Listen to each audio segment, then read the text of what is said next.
And hey there, hi there, ho there, and a gracious good Saturday morning to you. Welcome back for another exciting edition of the Cardinal Couple Radio Hour podcast, where we discuss the joy and excitement of UofL women's athletics. And a lot of exciting things have taken place over the past couple of days. We've had more exciting things to come up as the weekend unfolds. Certainly a great time to be a Cardinal women's sports fan, and we're going to cover just as much as we can today on it to get it in with you. Got almost a full crew in here with us today.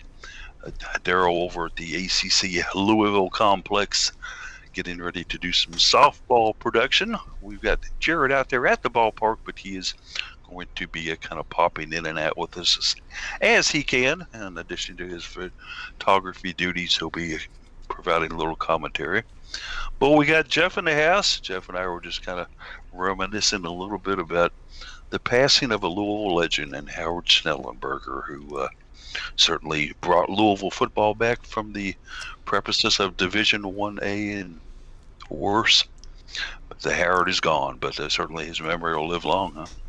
Yeah, that is obviously sad for UofL and even Kentucky overall football. He had a major influence and was a big part of a lot of people's fandom of UofL football. And I'm pretty mad on football overall, but I have a lot of respect for what Schnellenberger did here and his influence on a lot of people. So yeah, it's a sad passing. Howard brought me back into it after I'd kind of lapsed out of it for a while. Even though he didn't know who Mick Jagger was, I still love the man. So there you go. Case Haskins also in the house with us. Case may be with us for a while and then popping out because he's waiting for an exterminator to, get rid of a wasp problem. And we're not talking about white Anglo-Saxon problems. Yeah, just some annual wasp issues that we're trying to get rid of some bushes, and I love that you get a 4-hour time window and they wait until the last hour to still not show up. So that's where we are. Just going back to Schnellenberger, I know that this is a women's athletics show, and that's what we cover primarily, but I think it's important to remember that the impact that Schnellenberger had on the University of Louisville really gave us what we have now. Bringing football back from the brink kind of saved athletics at UofL. Would have struggled to be relevant in the national conversation athletically with just basketball, despite having a very good basketball program. But I think without bringing Louisville football back from the brink, ultimately, Tom Jurich never shows up here. And if Tom Jurich never shows up here, then you never get all of the additional success and all of the coaches that he's hired and all of the improvements he's made, and really built up the UofL women's athletics programs to the point that they are. So you could probably go on and wax poetic for days about the impact that Howard Schnellenberger had, not just at Louisville, but all of the places that he coached and was known to be the godfather of football. Certainly so, and it was Howard who came in here and took over a program that basically was in shambles, let's be honest, and it took him about 3 years to get it rolling again. The overly critical Louisville media at the time wondered if it would ever happen, and Howard flat out told him, "These are my dogs, by golly, if they are dogs, and I will train them to be good dogs." I'm guessing that Schnellenberger did not say "by golly." That's yeah. We'll put air quotes around that, right? Because Howard was known to occasionally let loose of some language that you might not want to repeat in Sunday school, for sure. But just the Mike Rutherford recalled that of all of the times that he was on the radio with him, Schnellenberger probably cussed live on air about 75% of the time. Right. Definitely a challenge. And certainly a man who was so big of a legend here in town.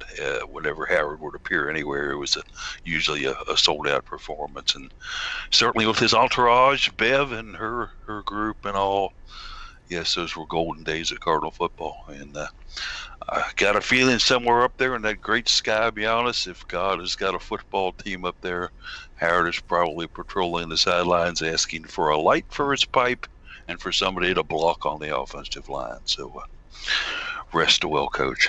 Rest well indeed. But hey, we are a women's sports show, as Case so aptly mentioned there, and we're going to get into a bunch of that today, gang. We're going to start it out with a little scheduling and Twitter information. Mr. Case, take it away before the exterminators show up.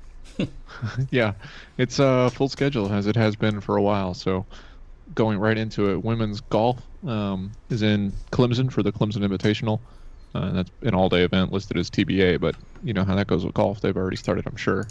Rowing is in Indianapolis for a meet hosted by Notre Dame. So good for them. I wonder if they'll see any of the basketball teams. Men's swimming is at the NCAA Championships. Some good results yesterday. Nick Albiero took home a silver medal in an individual event, and then the medley team won gold. So national championship for the University of Louisville there. Softball with the second game of their weekend series against Virginia Tech. That one's at noon, so right after the show ends here. That'll be on ACC Network Extra. Field hockey is at Boston College. I wonder if they... Or no, never mind. We got out of place. Field hockey's at Boston College. That game starts at 1 p.m. Also on ACC Network Extra. Baseball taking on Notre Dame. They beat them for the 20th straight time last night, which I think is insane to beat a single baseball team 20 times in a row. That one's at 2 p.m. for the second game of their series. Softball with the second game of their doubleheader starts at 2:30 p.m. also on the ACC Network Extra. Women's soccer is down in Bowling Green to take on Western Kentucky today at 3 p.m. There is live video listed, so check out the link on UofL's page to get access to that one. Volleyball, the Cardinal Arena is hosting NC State versus Georgia Tech at 3:30. That one will be available to watch if you want to see Louisville's tomorrow opponent. And men's soccer taking on Wake Forest at 7 in Winston-Salem. Women's golf, the Clemson Invitational continues tomorrow. Men's golf goes to the John Haight Collegiate Invitational in Ponte Vedra Beach in Florida at the Sawgrass Country Club. Lacrosse with the second game against Boston College. Or that one is away. What the heck? Didn't they played in Louisville yesterday, right? Or no? How did Jerry get those photos? Impressive. They're in Boston College, so I was not crazy to earlier almost say that I wonder if field hockey took the same bus. That one's at 11. They'll try to... Oh, those were ND photos, he said. Yeah, using some old ones. Mm-hmm. I didn't even pay attention to them, just linked them in there. He just sneaks them in there, and hey, those look like lacrosse girls. That'll be fine. Snuck them by me. Shows what I know. I was actually waiting on Teeter last night till past 10 o'clock to do the post game with him, because we're going to do it from the stadium, and then I get a text from Nick, and he goes, "No, they're going to go back to the hotel, and then he'll call you." I'm like, okay. Perhaps he would like to maybe have a coffee first or something, maybe take a walk around the grounds and get his mind clear. But anyway. Paulie, you got to remind these coaches you're an old man and you can't stay up that late. It's like, I'm sitting here and I'm trying to think to myself, well, do I drink another cup of coffee and I'm up until 11 o'clock now? Or, anyway, it went fine. And certainly enjoyed talking to Sarah Blaylock. I'll add very quickly, defender for the Cards. What a great personality she is. Just a wonderful woman. Continue, sir. Yeah, so a tough loss last night for lacrosse. They'll get a chance at redemption tomorrow against Boston College at 11 a.m. That one's on the ACC Network Extra as well. Baseball wraps up their series against Notre Dame in South Bend at 1 p.m. Men's tennis taking on Florida State in Tallahassee at 1 p.m. Softball wrapping up the series against Virginia Tech at 1 p.m. They'll be fighting against the rain as it's scheduled to be here pretty much all day tomorrow. Live video listed for that is ACC Network Extra as well. Volleyball versus NC State will not have to worry about the rain because volleyball, at least this version, is an indoor sport. Unless there's a whole lot of rain anyway. Well, it is in the basement. That one's at 2 p.m. on the ACC Network Extra as well. And then the big one of the weekend is women's basketball taking on Oregon. at 7 p.m. on ESPN in their Sweet 16 matchup. Men's golf continues at the John Haidt Collegiate Invitational on Monday. Tuesday, women's tennis versus UT Martin at 2 p.m. At the Bass Road Center. Baseball hosting at Cincinnati at 6 p.m. on Tuesday. And then if Louisville advances past Oregon, they would also play on Tuesday in their Elite Eight matchup. Wednesday is an open day, and now I have to scroll all the way to the top of the page. I should have just opened 2 pages to get my April calendar, but I was not thinking ahead. Men's tennis taking on Middle Tennessee State University in Louisville on Thursday. Volleyball heads down to Miami, or heads down to Coral Gables. Sorry, they got their special city name. Taking on Miami at 5 p.m. on Thursday. It's Miami. Softball heads up to Pittsburgh to start a weekend set with the Panthers at 7 p.m. on Thursday. Friday, track hosts the Louisville Invitational. I don't know, is that going to be, I guess since it's not indoors, that'll be on Louisville's campus and not at the new facility downtown. Volleyball taking on North Carolina in the Miami hosted pod weekend. Baseball starts a series against Wake Forest at 6 p.m. on Friday. Men's soccer takes on Virginia at 7. Softball continues their series against Pittsburgh at 7. There you go. That's scheduling.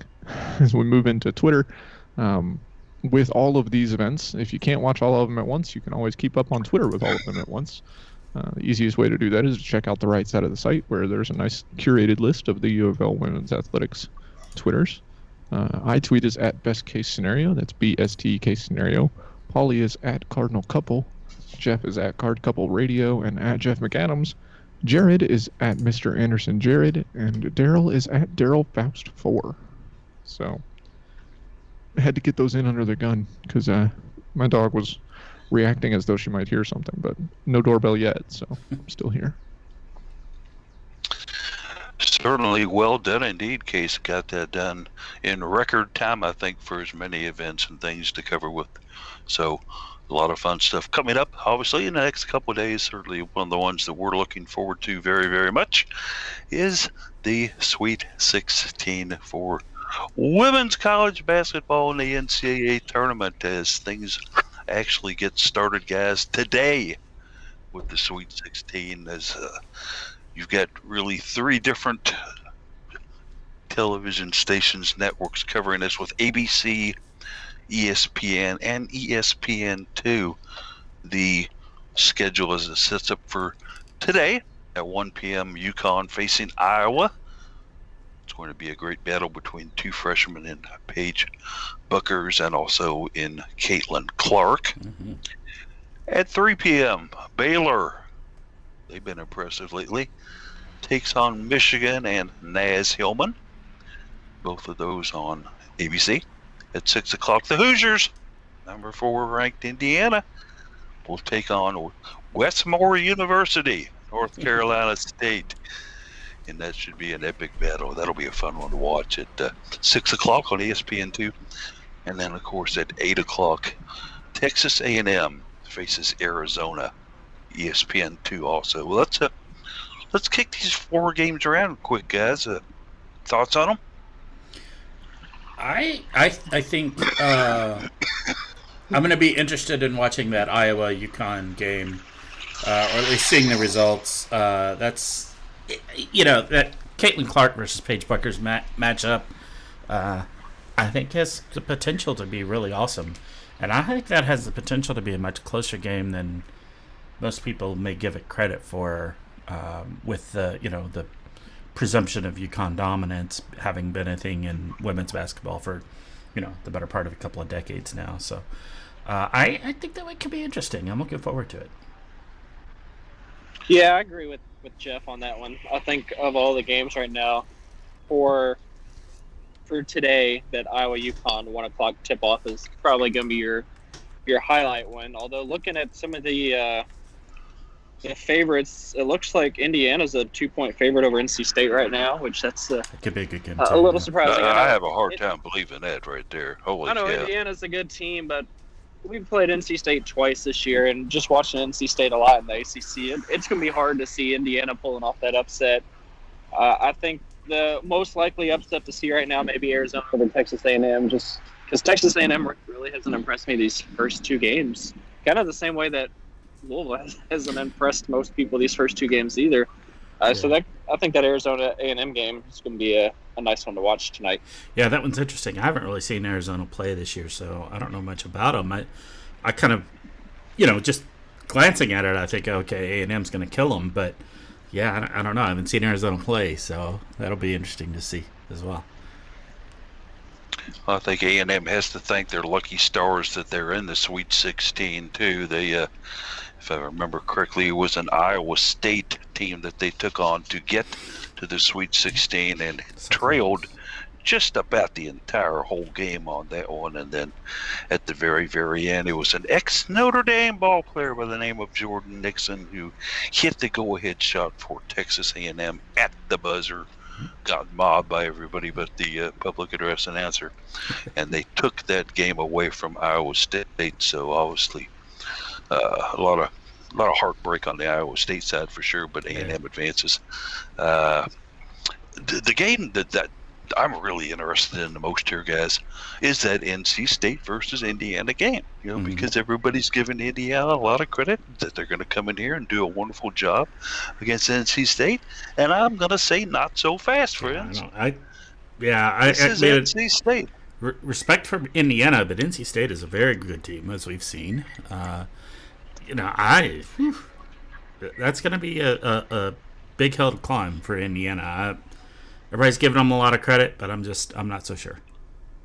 And as one of the popular sayings is down there, if the big smile doesn't get you, then the crutch will. Okay, Kuhn obviously a fantastic post in there, but Kai Crutchfield is an incredible guard, and so I think that. Okay. I think that NC State takes us by double digits. We'll obviously have to wait and see, but that's my thoughts on it. That would roll us into Sunday for the second half of the Sweet 16 matchups. South Carolina versus Georgia Tech. Believe me, I love the job that Georgia Tech has done this year. Fantastic work down there. Nell Fortner has done a great job, but I think the run ends there. Yeah. Against the Gamecocks. That's the 1 p.m. game on ABC at 3 o'clock. Stanford and Missouri State. How about Missouri State? Number 5 seed. Kind of an upset special for people there running into Stanford. Unfortunately, I think the Missouri State run ends against the Stanford Cardinal. At 7 p.m., the Cardinals take the court as they go up against Oregon. A lot of people thinking that Oregon may be a dark horse here, a team that can come in and upset the Cardinals, who admittedly have had their share of slow starts in the last couple. I'm going to UofL still, got to. And then in the 8 p.m. game, who is going to stop Maryland? Maryland in their first two games has looked like a WNBA franchise. Yeah, I don't think it's Texas that's going to stop them. So I don't either, even though Charlie Collier is a good ball player. She's fantastic. She does a lot of good things. But this Maryland team, boy, they scare me. And I know we're going to have to face them eventually if we keep winning, because I don't think anybody's going to beat them. Yeah. Especially not tomorrow, guys. Yep. I'm with you. Yeah, well, Maryland's had the highest scoring offense all season. Yeah. They led the NCAA. They're one of the highest just percentage in terms of shooting from the floor, 3-point shooting. They knock down their free throws, so they'll hit you wherever. It's not like they're a one-dimensional team on offense. They really can do it. However your defense posts up, they're going to find a way to beat you, and we've seen that so far with Maryland. I know Texas has had a very nice run, and they really stepped up and they pulled off an upset last round. But Maryland's hard to look past as a Final Four or even a kind of a championship game contender right now with how they've been playing. When you take a look at it, you've actually got 3 teams from the state of Texas competing in San Antonio. Conspiracy theorists, do what you will with that one. But certainly off 2 very good teams, though. Let's take a look at happened for the Cards and how they got to that Sweet 16 as they started action back on Monday of this week facing Marist. It was a 2 versus 15 matchup, and Louisville came out just a little bit slow and a little bit draggy in this one in the first quarter. Unfortunately, they did kind of right the ship a little bit, allowing just 9 points in the second and third quarter and only 10 points to Marist in the third quarter. They roll on for the 74-43 win. Certainly a great effort by the Cards. Guards Van Lith and Evans with 17 and 15 points respectively in that one. Louisville came out very, very strong after a slow first quarter. They really picked it up, actually shot the ball better as they went along, and got some really good depth from the bench as well in this one too, guys. So just thoughts about the Marist game? Yeah, I mean, it was a slow start. We've seen that both of our games in the tournament so far, and that can't continue. Slow start. They came out well, but then it was like, yeah, no, we're not going to let you do this to us, and really picked it up. And credit to the Cardinals for having that heart and that ability to say, okay, the first quarter is in the rearview mirror. Going forward, we're gonna just play our game going forward. So I was impressed at the fortitude of the team to do that. And now we've seen it twice in a row that way. So yeah. Casa Robinson certainly was big in that game as well. Maybe not scoring wise with only 2 points, but she came in.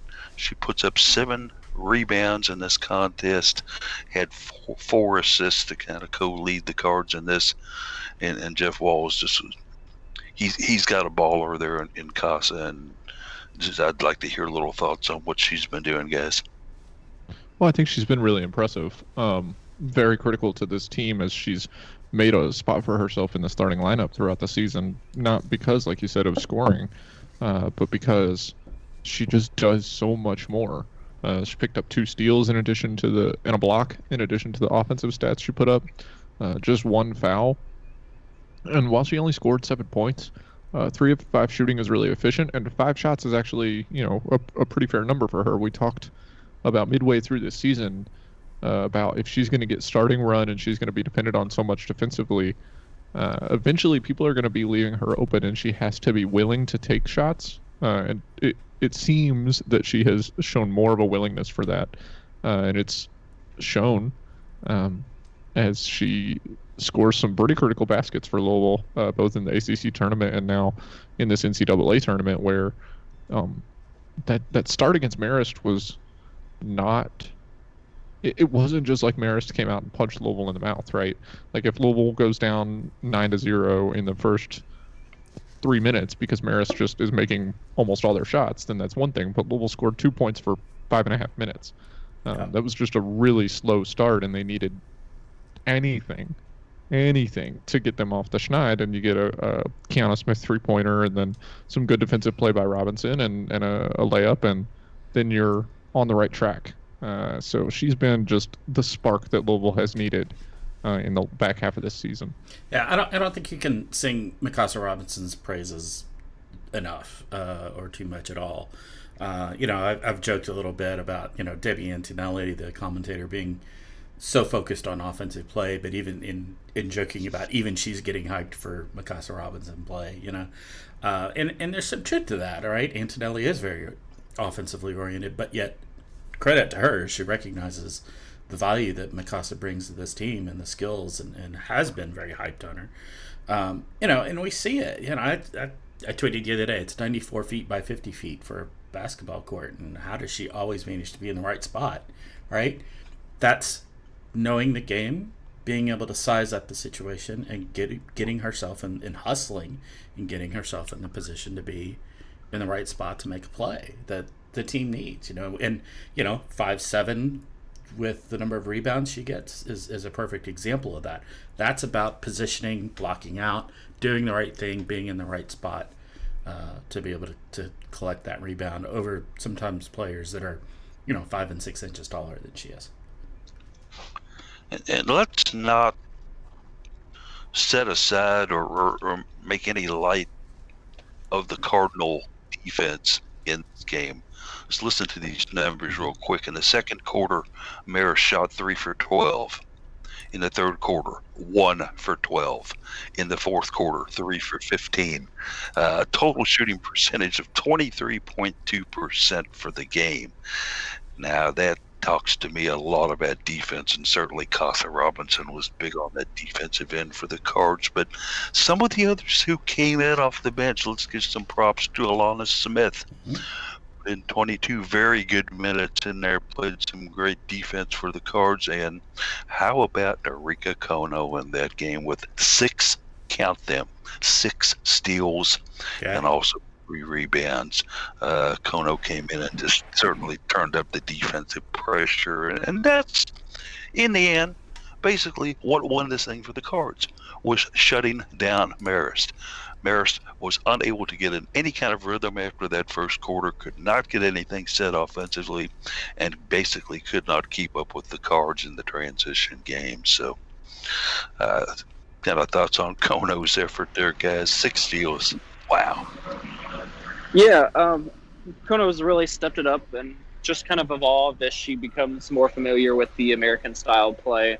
We saw that early on she struggled this season just trying to adapt properly, and now that she's got a good feel, good grasp on the American basketball, she's really been a big factor these last few games, and coming off the bench, providing a spark of energy. 6 steals, I mean, that really ups the defense, and then you can typically convert that into some nice offense going. And I know that we still struggled most of the game with the offense, but as you mentioned, just looking at how the starting even in like mid-second quarter and moving on to the rest of the game, the way the defense stepped up, and a big part of that being Kono, and as you were talking about earlier with Casa stepping up, and just having these role players understand they may not be the star or the go-to player, but being able to just fill in and do their job and do it well, has really been why we've been successful these past 2 games in advancing. You certainly have to give full credit to the Cards as a team effort to get that win on Monday, which took them to second round action where they faced Northwestern, another Big Ten school. A Big Ten school that had a pretty decent defense. I'd just as soon forget the first quarter in this game. Other than as a lesson learned. Yeah, as an example of what not to do. But the Cards, unfortunately, just could not get anything going in the first quarter, trailing 25-10 at the end of that first quarter. And certainly that lead even got worse as Northwestern, I think, was up by 18 at one time early in the second quarter, I think it was, or maybe late in the first quarter. It was 18 there in the second quarter. I saw a fun fact get tweeted out the other day about that, and Louisville coming back from an 18-point deficit was tied for the 3rd largest comeback in NCAA women's basketball history. So that's a nice thing to see your name on, but also at the same time, it's like, did we really want to be down 18? Come on. Yeah. It was kind of a slow comeback in nature, though, as the Cards only scored 10 points in the first quarter, 10 points in the second quarter. They were still down by 12 at halftime. We were beginning to see some signs of life that Louisville might be ready to get back into this thing. The Cards used a huge third quarter, 20-8 they outscored the Wildcats to tie it up at 40. And then in the end, they put the shutdown on them in the fourth quarter one more time.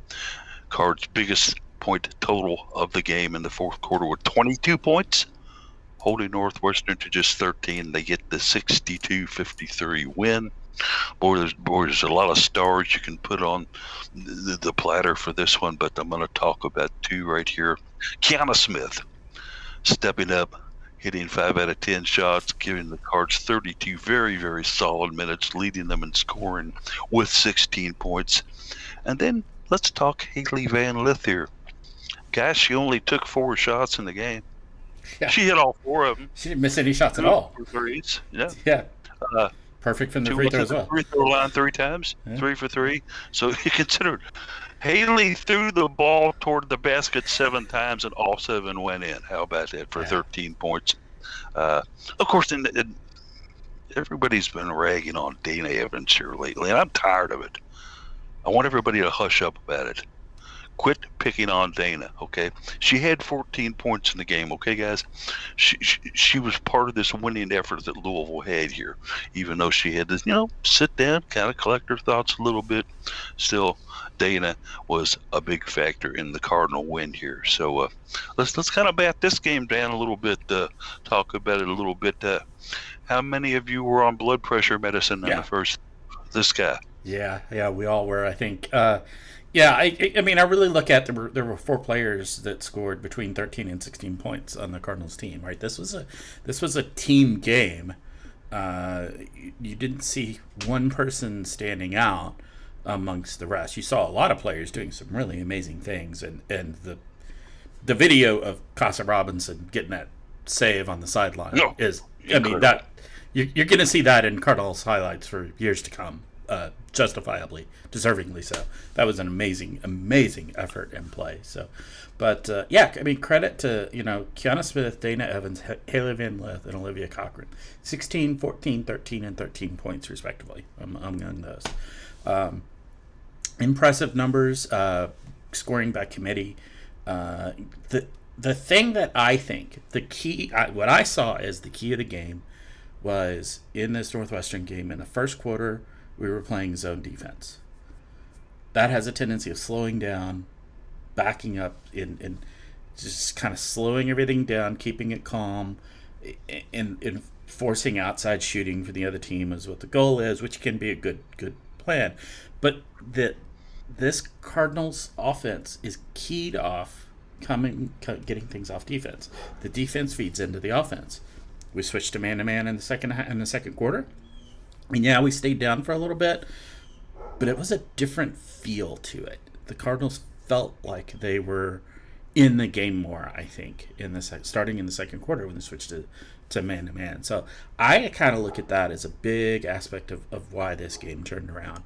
And also, we kind of hinted at it a little bit in the first game we talked about against Marist with, the defensive play.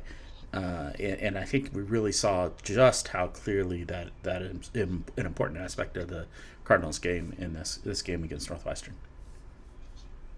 Yeah, I noticed 2 really big things that are separate between the first half and the second half. In the first half, Louisville continued to throw the ball everywhere except to their teammates, and they continued to shoot the ball directly into Northwestern hands. Northwestern had 6 blocks in the first half. They had no blocks in the second half. Louisville finished with 11 turnovers in the first and only 5 in the second half. So they really cleaned up offensively. And the other thing is that they started driving the lane. You look at the field goal attempts for Louisville. In the first half, they took 32 shots. They only made 9 of them, and 10 from beyond the arc. They took 1 free throw attempt. In the second half, they only took 21 shot attempts, counted shot attempts. We'll get into that a little bit in a second. 21 shot attempts, 9 from beyond the arc, so about the same rate from 3, but many fewer counted shot attempts inside the arc. And they took 21 free throw attempts. So what that tells me, obviously in the fourth quarter, Northwestern fouled towards the end of the game to try and get things back on their side. But what it tells me is that in that second half, Louisville really focused when they got the ball inside to drive the lane instead of settling for mid-range jumpers, free throw line jumpers, stuff like that. Which really, it got them to the free throw line. They got paint points. It was a completely different offense in the second half, and that's what did it. That's helped a lot by not throwing the ball out of bounds whenever you're trying to make a cutting fast break. But those were the 2 things that I noticed. They took care of the ball a lot more, and they drove the lane and took shots in the paint. And Dana Evans pointed out a couple of things in her post-game chat with the media. She said, "We did what Jeff Walls asked us to do. We made stops after the first quarter." And certainly that is very, very important in the aspect of this game. You consider that Northwestern gang only scored 28 points combined in the 3 quarters after that first quarter. 7, 8, and then 13. That's making stops right there. That's just the shift from zone to man. And Sam Purcell, who had the scout on this game, was on the radio post game also, and he said, "I had the scout on this game, and I didn't see Northwestern as a team that could shoot from outside. Right. They had not shown that to me." He said, "So I recommended we go to the zone and make them try to beat us from outside." And Jordan Hamilton steps up and hits threes on us in the first quarter. Yeah. And we're all scratching our head on the sideline going, "Well, where's this coming from? What?" Yeah, you even heard it from the commentaries, right? It's a Purcell says, "Okay, I dare you to beat us from 3," and Northwestern said, "All right, we will." All right, we will try. So that's where, on the floor coaching, and what this coaching staff is so incredibly good at. Okay, let's change what we're doing in the second quarter. We switch to a man-to-man. You change the way we play, and respond to that. So yeah. But it was a good scout, because when you go and you look at their stats from the season, Northwestern was averaging 4.1 threes per game. So he scored that in the first it's quarter. a good idea to It's a good idea to try the zone, because you're like, oh, if they can't make more than 4 threes a game, this should be all right. They start off the first quarter 4 for 4 from 3-point range. I mean, you can't always stop that. You can't predict that. It's just Northwestern adjusted well, and the shots were falling early on, and once the shots started falling, momentum built there for Northwestern to carry through the rest of the quarter. It happens. And that's the mental side and the strategy behind basketball, where you have to be able to adapt as the game goes on and understand that some things may normally work that aren't working. And I thought we did a good job with that. But we also kind of started off not our normal look. UofL's always had success with the fast-paced offense and scoring in transition. We haven't seen a lot of that recently. It's been a lot more, let's slow it down and run some plays, versus let's get 3-4 passes up the court, maybe a couple dribbles, and we'd score, get back on defense, and keep it moving. We haven't really seen that a lot. We've been running the shot clock way down and really been kind of pressing for shot clock violations quite a bit these past 2 games. So I think that's been a big part of why the offense is just becoming so stagnant, and maybe we'll see that'll change up against Oregon tomorrow. The Cards pulling it out in fine fashion in the fourth quarter, which leads us to Sunday, where we face the Oregon Ducks, a team that last year, of course, was all the rage with Sabrina Ionescu and many others. A couple of key players back on that team. One I think that Louisville fans would know pretty well, Aaron Boley. She played down at Eton and certainly started her career at Notre Dame and ending up at Oregon and doing a very good job for them up there. Certainly a very good ball player, but the media out there tends to think that Oregon's going to give these Cardinals a game. I'm not so certain about this, but I'd like to kick it around here a little bit and see what you guys think about that. Is Oregon a team that can knock us off? Yes.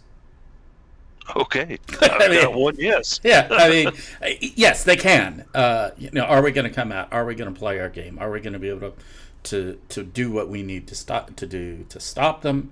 Is a very different question. But yes, absolutely, Oregon has the capabilities of knocking us off if we don't come out there and play at top level. If we have a first quarter start like we've had the last 2 games, we could be in real trouble here. I guess everybody else is on mute right now. Sorry. Yeah. Oh, okay. Go ahead, Case. Well, I did that stupid thing for the second time in a row this week, where I didn't mute my Chrome browser on my computer. So have fun getting an autoplay video. Once again, thanks NCAA.com, because you ruin my life every week. But I guess NCAA.com ruins a lot of people's lives. I was going to say, add it to the list of NCAA problems. Yeah. Mark Emmert, we blame you. There we go.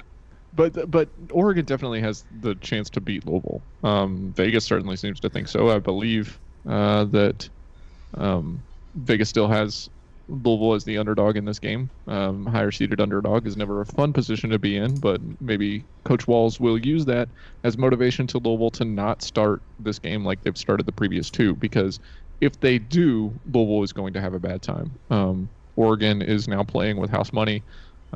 Advancing to the Sweet 16 is not technically something the 6th seed is supposed to do. So they're now in a position where they're just trying to improve on the season that they've had to this point. And if they can smell blood in the water, if they get a 25-10 first quarter lead, or even if Oregon can push this lead to double digits at any point in this game, they're going to feel very good about that.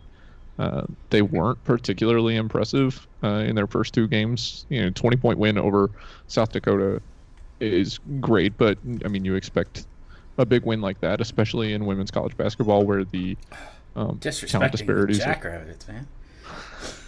The talent disparities are different in women's college basketball, so you expect big wins like that from the first round, and then a tough 7-point win over Georgia. Dang it.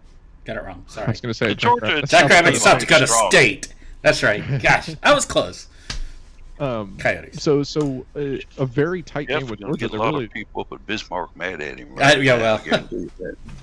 All right, go ahead, Case. I'm sorry, Case. Sorry. Go ahead. That game against Georgia, it was tied at halftime, and then they tied for points in the fourth quarter at 17. So the third quarter, a 13-6 showing from Oregon. They didn't, wow anybody with 13 points in the third quarter. It's not like they ran away with it. Georgia just forgot to put the ball in the hoop during that quarter. But sure, Oregon is a program that over the last few years has really made a name for themselves. Sabrina Ionescu obviously made that a lot easier to make a name for Oregon, but they had a down year, but they're still here. They're still a type of team that wants to compete with the likes of South Carolina and UConn and Baylor and Louisville and Stanford to be one of the teams that people talk about every year. And one of the ways they can do that is getting a big win over Louisville in the Sweet 16. So obviously Jeff Walls knows that Louisville was not motivated to start those first two games. I don't think that that's really up for debate. He can argue it, saying that they just had a bad start against Northwestern, but you can't start like that if you're in the right mind space. You shouldn't start like that, I should say. Regardless of whether you're playing 2-3 zone and they hit 4 threes. So Louisville's going to have to come out against Oregon and be better. And I think that's what everybody's expecting them to do. And if they don't, then they're probably going to be in for a rough night. And if they do, then should have an exciting game. And hopefully Louisville can win going away. That would be the hope. I think we've underestimated Oregon, Paul. All season, really.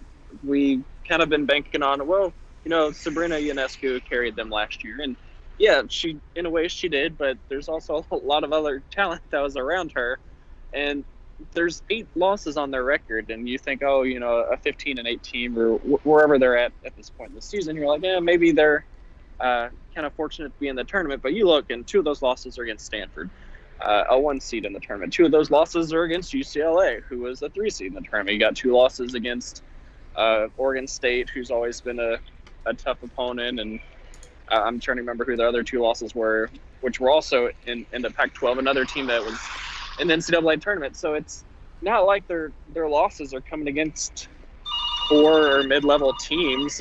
Their losses have come against quality opponents, and most of those were fairly close games. So I don't think that in any way Oregon is a bad team, and in a way they may actually be just a little bit underseeded. Probably should have come in maybe even around a 4 or 5 seed. Just because Kelly Graves has built a strong program. There's all sorts of talent on that team. It's a fairly tall roster this year too, which has been helpful for them both on defense and then down in the post on offense. So it's a team that we can't look past, and we're gonna have to, stop them early. If we can get ahead and kind of force them to play catch up and try and come back against us, I think we can wear them down. But if, as Case or Jeff mentioned, if they build that double-digit lead, and their confidence is going, they're a tough team, and they're not going to surrender a lead once they build it. So we've got to be very cautious against them, and we cannot come out slow like we've done the first 2 games and dig ourselves a hole that we spend the whole game coming back from.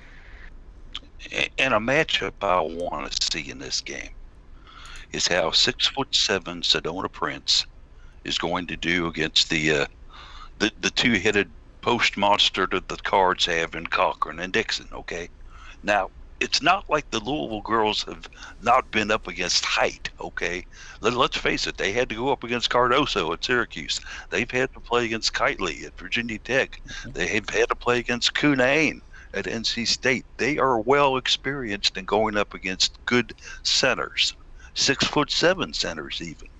Can Prince have a game against our centers? I think that's going to be one of the key matchups. And second of all, can we slow down Erin Boley? Because she's had a very good tournament so far for them. Thoughts on that real quick, guys? No, I think that pretty much sums it up. They have some very fine players. Obviously, we got used to having Ionescu out there for Oregon for the past several years, and they're a little bit of a new team now. Less known players, but I think you really kind of hit the high points of maybe you might say the tall points also of what this matchup's going to be about. Do we try to match up height to height, or do we go with a guard heavy offense and try to counter what they're doing with our own approach? I don't know. This is why Jeff Walls and Stephanie Norman and Sam Purcell and the rest of the coaching staff get the big bucks, and I don't for this. So Sunday at 7 should be fun TV. Let's wish the Cards good luck and hope that they can advance to that great 8. Other sports to talk about, though, let's go ahead and move into some of those. Let's start out with a team that actually won yesterday, and that would be Louisville Volleyball, as they welcomed in Georgia Tech, a very, very good ACC volleyball team, and swept the Tech in 3 sets, 25-18, 25-15. That was an amazing one right there. And then 25-17. Jeff, you were watching this one and with interest in this one. Even without Claire Chaussee, the Cardinals did quite well and got some really, really good performances, just basically out of course, one of my favorites, Anna DeBeer, of course, and then Tori Dilfer had a good game. Amanda Tillman also played so well for the Cards. Yeah, Anna DeBeer had a very good game. True freshman, had 11 kills on 22 attempts. That's a good outing for a pin hitter. Anna Stevenson did extremely well, 4 kills on 10 attempts, 300. For middle is a mediocre hitting percentage, but did well. But yeah, really, I think the story of the game is really Amaya Tillman with 7 blocks. That's some impressive numbers. She's, I think, going into this was 4th in the NCAA in blocks per set. Probably can't compare total blocks very well or any stats on total for the season because there's such a disparity among teams in the NCAA right now, number of matches played. So let's focus on per set stats, and I think she was 4th in the nation on that. She did a very fine job. We didn't see Claire Chaussee play at all yesterday, which is a little bit of a shock. We did see Nina Mbonu come in and had a very fun game. 7 kills on 17 attempts. 118's average. She had a fair number of attacking errors in there, but did a fine job. Really some real power that she brought with it. At one point, I turned and said, what did the floor do to her to deserve the ball being hit at it that hard? I mean, she crammed it. She looked really good. Just good play overall. This was never in doubt against a really pretty good Georgia team, ranked 22nd, 23rd in the country, Georgia Tech. And this game was never really in doubt who was going to win it. There were a couple of times where the scores got close, but it definitely was Louisville in control. So it was interesting. Everyone in my family was a little bit shocked at how much in control it was. We expected it to be a tighter game against a very good opponent, and it just really wasn't. This was pretty lopsided, really. Looking at the Cards, and with a hitting percentage of .26, that's pretty decent, especially the way that they closed it out to in that third set, where they went 12 kills in that third set and a 3.46 hitting percentage. Yeah, it's a little not That's not a spectacular hitting percentage. It's decent, but when you compare it to Georgia Tech's .011, that's probably going to win you a game. This is a defensive game.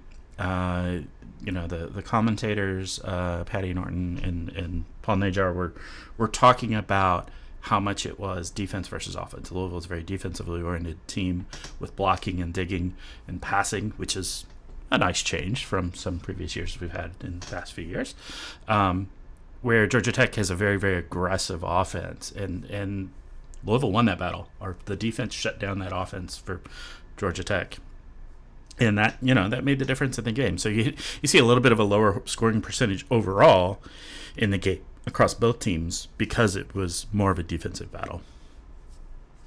Yeah, I wrote about it a little bit. That's the team that Danny Busboom Kelly has been trying to build is a team that is very strong at the net, and Georgia Tech finished with 25 total errors.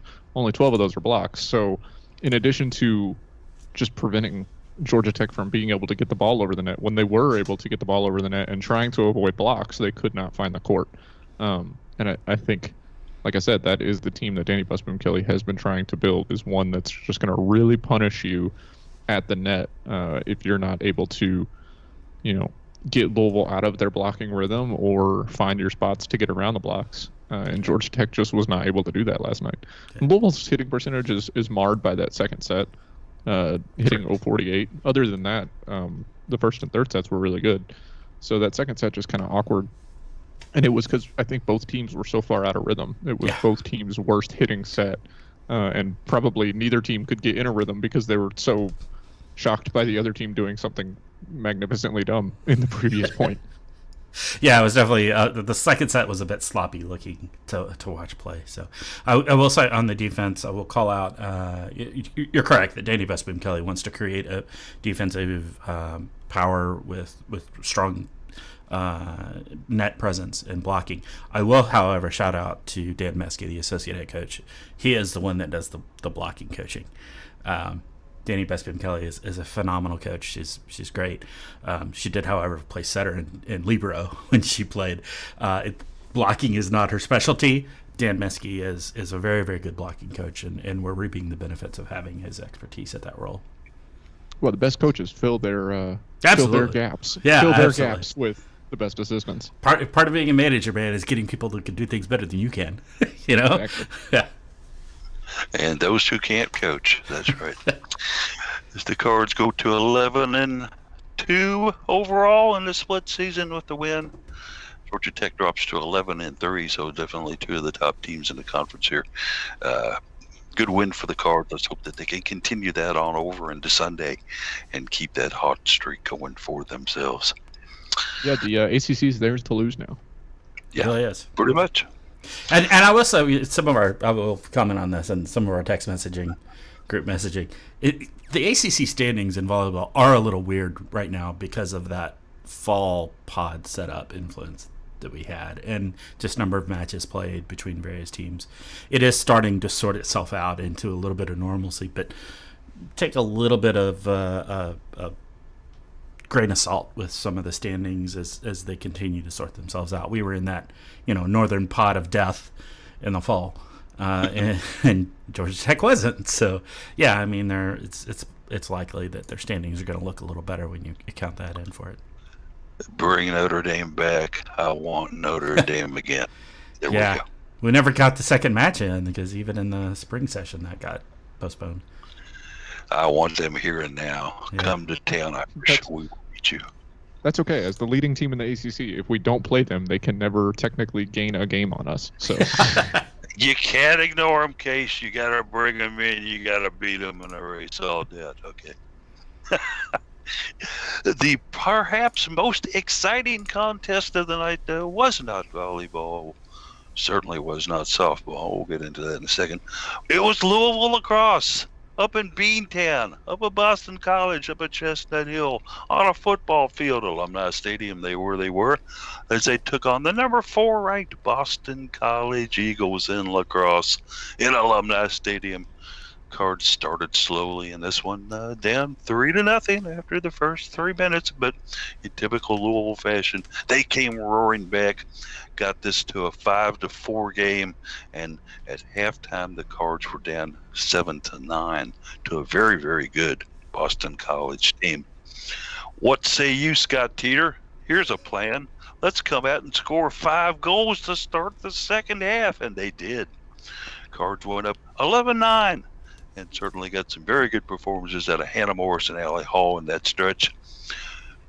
Boston College shook their head and said, "Not so fast, friends," as they came back and tied it up at 12, forged ahead 12-13 with 6 minutes to go, but Louisville got the tie at 13-13 with 4 minutes to go and forced overtime.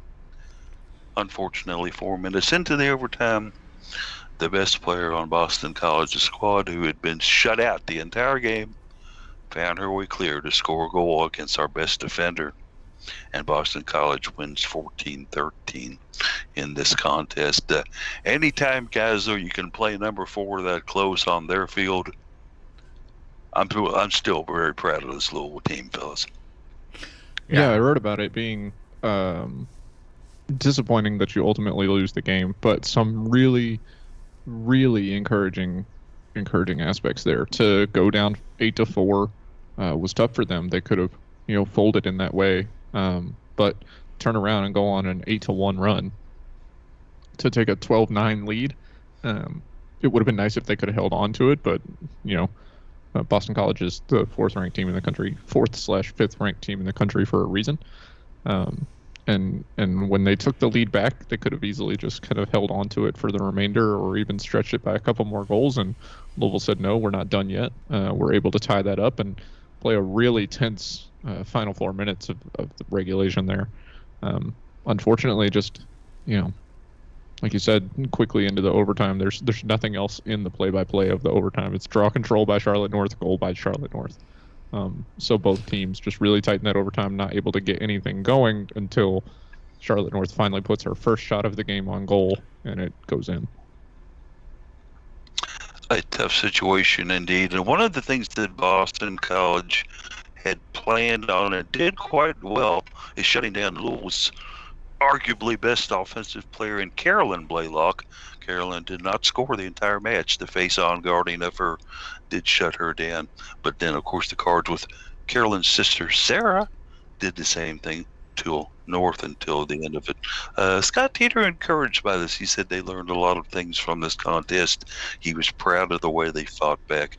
And those two will face again on Sunday in something that's relatively new in lacrosse this season, playing back-to-back games with a day in between them at one facility against the same opponent. So stuff on that, Jeff. I'm still proud of this lacrosse team. They've got heart, they've got fight, they've got some scores, and they certainly do not give up if they get down by a few goals. Yeah, absolutely. I mean, we talk about it all the time with lacrosse and as well as field hockey being just such brutally tough in sports and in ACC play, and no exception here in that. I think I'm correct in saying that every lacrosse and field hockey team in the ACC across men's and women's is ranked. Still, I think that's still the case, and it has been for a couple of weeks now. It is. You're playing very, very good teams day in and day out when you get into conference schedule. Certainly no exception here in this Boston College team. They played they took one of the top teams in the country into overtime. Coaches never really like moral victories for the most part, but you have to be happy with how the team played and the progress that this program is making year over year. I take with this a longer term view of lacrosse in our program because it had such a setback a few years back. We got Scott Teeter in, who's been a breath of fresh air and wonderful in so many ways, and starting to make some good things happen with this program. You got to look at this game and say, yes, this is part of that progress. It ends up in an L in the record books, but this continues to be a step forward. Yeah, I do think that eventually, obviously, you have to start turning moral victories into real victories. Correct. But for the time being, it is encouraging to know that the rest of the country and voters and coaches across the country are recognizing that despite Louisville's results, they're a very good team. I mean, they entered this game against Boston College ranked 15th/16th in the nation at 4-4 and 0-3 in the ACC.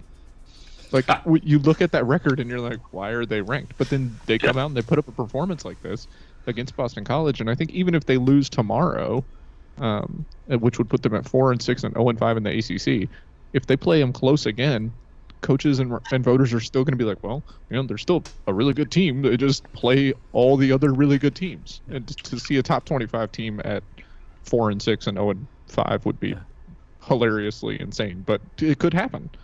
Playing lacrosse in a buzzsaw factory, right? Exactly. As the Cards still search for that first elusive ACC win under Scott Teeter. Perhaps it'll come for them Sunday against a foe that they played so close last night. Just one name that you might want to remember if you're a lacrosse fan: freshman Bill Smith for Boston College. Very precocious, very, very fired up. Had 4 goals against Louisville. Certainly a player that looks like she could be a very, very big problem for the Cards for the next 3 years after this year. So, Belle Smith, let's hope she doesn't ring that bell very often against Louisville. And last but not least, we'll talk softball real quickly here. Yes, they did play last night. We've got Jared out there taking pictures of the game today. Daryl working in the ACC Louisville facilities with the production of it. But last night they ran into a buzzsaw by the name of Keely Rochard. 7 strong innings against the Cards. Only faced 24 batters. Struck out 16 of them. 1-6-16. And Virginia Tech put together 3 runs in the 5th inning for a 3-zip win over Louisville. Louisville managing a scant 3 hits against the buzzsaw that is known as Rochard on the mound. The Cardinal bats in the ACC so far in this most recent Clemson and now Virginia Tech series just have kind of gone by the wayside, guys. I think that Coach April needs to ask KFD to be on the lookout for their secret stuff while they're down there in Bowling Green today, because something has happened since that game against Western Kentucky 2 weeks ago. Their offense is just, it's not there. And I wrote about it today that it's weird. If Louisville had looked like this before, in the early parts of their season, maybe you say, yeah, those games that they had against Valpo and Bellarmine and the Bradley games where they scored a lot of runs, those were just kind of outliers. But outside of the SEC games before these past 2 series against ACC opponents, outside of the 2 SEC teams they played, Louisville never scored fewer than 3 runs, except for that Miami of Ohio game, which was yikes. But they even in their losses to start the season against to start the ACC against NC State and Virginia, they were still scoring a lot of runs, just not playing as good defense. And now they just can't do anything. And Coach April has shuffled the lineup and done everything that she can, and it doesn't seem to make a difference. It's just they're all in their heads. It's all got to be about the approach at the plate and getting more time in the cage. These are good pitchers, but Louisville's shown the ability to put the ball on the bat. They just can't do it in sequence. And their opponents can. I think Case just made an Austin Powers reference to getting their mojo back. Add that to the cart stuck in the hallway reference that's getting so much currency this week with Suez Canal. Yeah. As the old adage says, if you don't score more runs than the other team, you ain't gonna win no ball games. It's kind of fundamental to the game. Yeah. And Yogi Berra is holding true to form as the Cards need to quit the lob stats of left on base and get the RBIs, runs batted in place of that. Maybe that'll happen for them today against Virginia Tech. A very good team, mind you. They are 17-4 overall, 11-4 in the ACC. So we'll see what happens with that. That went on the network if you want to watch that, Network Extra, I do believe. as we, boys, we've already rolled past the noon hour here. Indeed. An incredibly fast show today. Yeah. A lot of good things Lots to talk happening. about. So, yeah, we will go ahead and roll on into final thoughts here. And let's start with you this week, Jeff. What's on your mind?